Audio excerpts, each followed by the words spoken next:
So this is the New Balance 574 Vintage Indigo, and I picked this pair up for £47 on sale.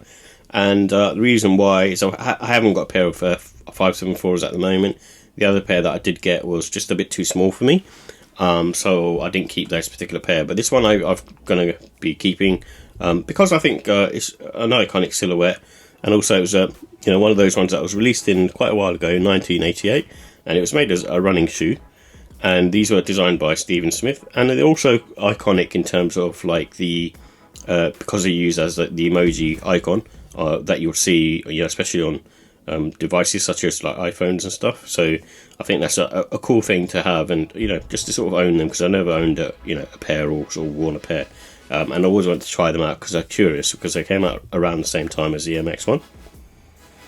So with the details, it comes in a vintage indigo white and Angorao colourway, and you can see that on here. The indigo is pretty much on there, and same for the Angorao, which is that sort of darker blue colour.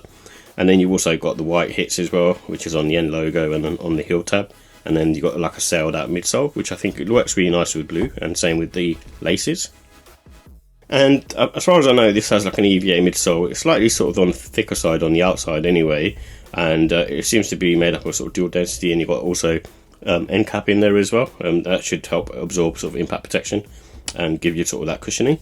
And the insole inside as well has inside underneath the insole, it has a slightly more, I suppose, softer density of midsole, and you can sort of feel that when you walk around. It's got that kind of squishy factor, almost like it's got like an air unit in there, which was really nice in my opinion, and reminds me of, like I said, early or late 80s sneakers such as the Pegasus.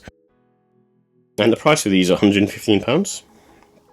So with the comfort and sizing, I think, like I said to you earlier, it's on the medium side. Not that they're soft, but they do give you that kind of cushiony feel. Almost sort of feel like, I suppose, from nowadays you probably have like things like the Vomero. It kind of gives that sort of soft, sort of squishy feeling, but also at the same time being supportive and quite sort of neutral. And it also has like a neutral arch support, so it's very commonplace. It reminds me, like I said, of the Air Max 1, where it's kind of slightly sort of sloping down as well with the midsole. And I would say they run short in my opinion, so I had to go pretty much a full size up. Initially I went half size up when I bought the original pair, but with this one I went a full size up, and I'm glad I did, because in the toe box region I've got that much space where it's like about just under a centimetre, which I think is perfect, especially when you've got like thick socks on. So for me, I'm quite happy with that.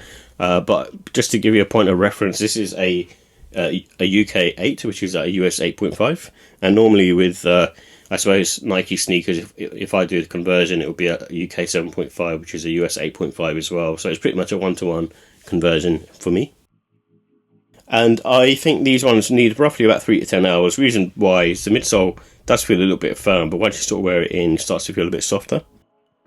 And the traction is good. For what it is, it's an 80s sneaker. Looks very similar to something like an Air Max 1 with the waffle pattern. So it's fine for what it does. It's not going to be amazing.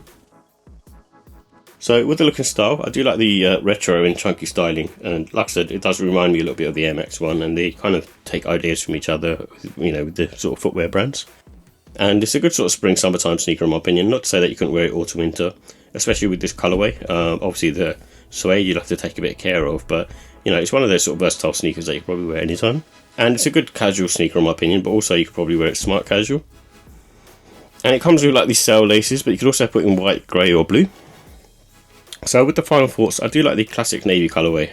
It's obviously it's not the one that I would go for, but on sale for £47 is worth it.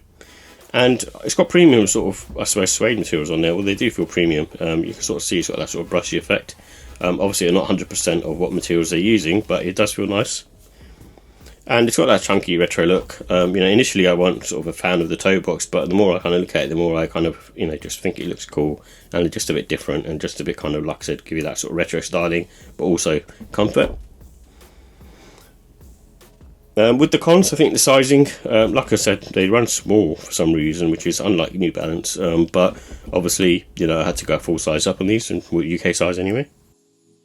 So with the look and style, I give the rating a 4. I think it's a cool looking sneaker. Obviously, it's not compared to some other ones that I think are iconic, such as the Air Max 1, but it's kind of near there. And when I was growing up, this wasn't really in the looking for sneakers, but there's something about, when you get older, you kind of want to branch out and wear different types of sneakers, and New Balance is one of those things that I've been more into over the last few years.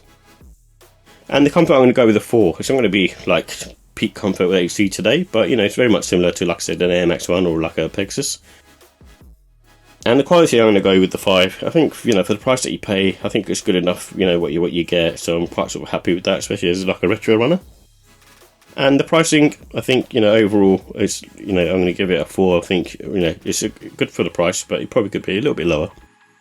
And that's why overall I'm going to give the sneaker a 4. It's not like a must-have, but I just, like buying these types of sneakers or having sort of different models, especially for like review purposes or, to do a bit of research or just see what they're like.